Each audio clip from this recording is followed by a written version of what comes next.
So our presentation is on finite state machine.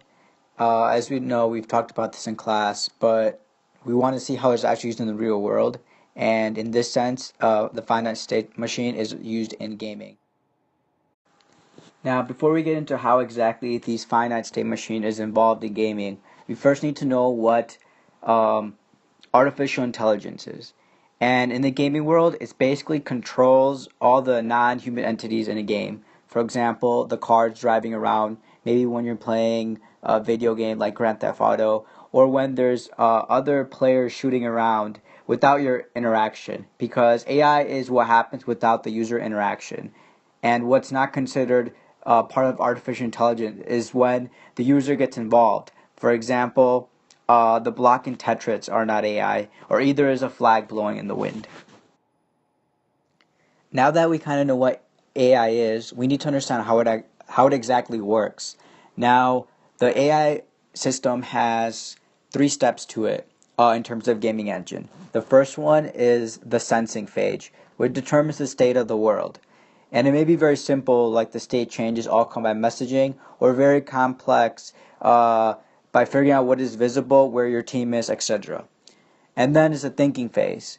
And this decides what to do given the world. And that's considered the core of the artificial intelligence. And the last phase is acting. And the acting phase tells the animations what to do. And these are the three parts to the game.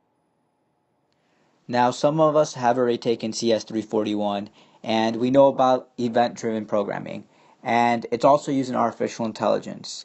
Events triggered by a message, which basically is a function that gets called when a message arrives, just like a user interface.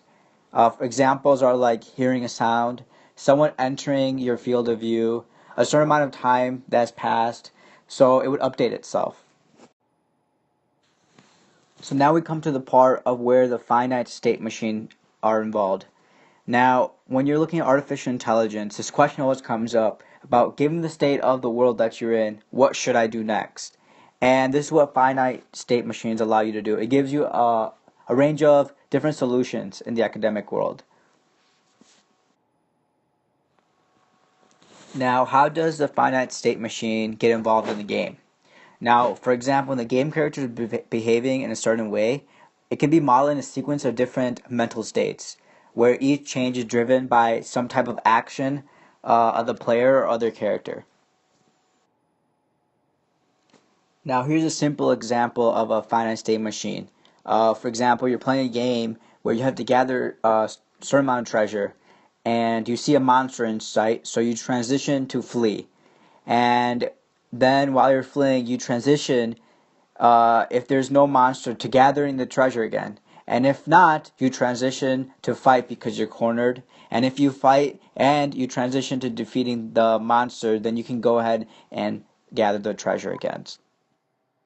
Finite state machines can be drawn from many real-life examples. The picture on the upper left-hand side shows a finite state machine for a switch. If you're at the off state, you can flip the switch and it will be on the on state. And if you flip the switch down, it will be at the off state. The picture on the lower right-hand side shows a finite state machine for a mouse. If it starts at the search state, it can either get tired of searching and could go to a roam state. If a cat gets too close, it could go to a flee state. And depending on what the scenario is and where at each state, you could go to different states. Finite state machines can be very complicated for games and applications. In this example, it shows a finite state machine for a game app with multiple inputs and different scenarios. The app starts at load screen state and ends at game over state, or it can restart at menu screen state. Each state has multiple inputs coming in and out depending on what happens at the previous or current state. Now I will show you a simple example of a finite state machine for ghosts in the game Pac-Man. In this example, the ghost will have four states: hunter, hunted, inbox, and eaten. Also, each state has a different action. In the hunter state, the ghost roams around and executes path to Pac-Man. The hunted state, it executes path away from Pac-Man and timer minus minus. The inbox state, the ghost moves back and forth until released. And finally, the eaten state, where it moves back to the inbox state. The machine starts at the hunter state. If Pac-Man eats a power pill, the ghost moves to the hunted state. In this state, two events can either occur. The first is that the timer counts down and moves to the hunter state, or the ghost can either be eaten by Pac-Man and go to the eaten state.